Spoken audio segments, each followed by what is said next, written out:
UW Health Clinical Dietitian Michelle Swader is here. Welcome to you. Thank you. Our topic this month, ultra-processed foods. What are they? Yes, so we had used to think of foods as either healthy or processed. And now because we're processing so many more products and so many different products, that we have this new category called ultra-processed food.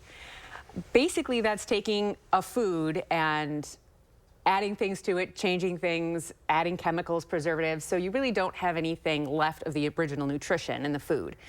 So it's become kind of a whole category in itself. Why are they doing that? Well, they're trying to make them hyper palatable. So basically that means you're adding sugar, artificial sugars, salt, seasoning, anything like that to really make it so it's irresistible to somebody.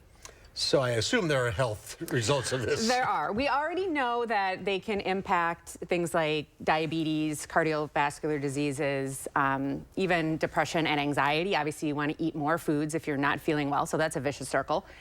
But now they're starting to come up with some more research that can even affect our gut health, and it can also affect our cognition, how well we go through our thought process. So even though the research on those avenues are really early, it's a good sign that we should start now trying to reduce some of those ultra-processed foods. Specifically, what are they? Which ones? I mean, can we, without brand names or? Yeah, well, let's say you take a glass of milk, you know, very natural. You make it maybe into a yogurt. It's got some sugar added, some seasoning, and it's still, you know, kind of borderline healthy. It's still technically processed.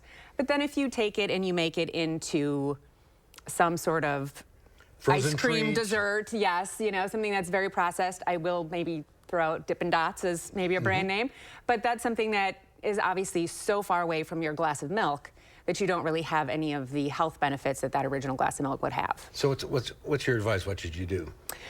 Well, we know that eating healthy foods can somewhat contradict the efforts of the ultra-processed foods, but we don't really know what the safe and ideal amount would be, if any.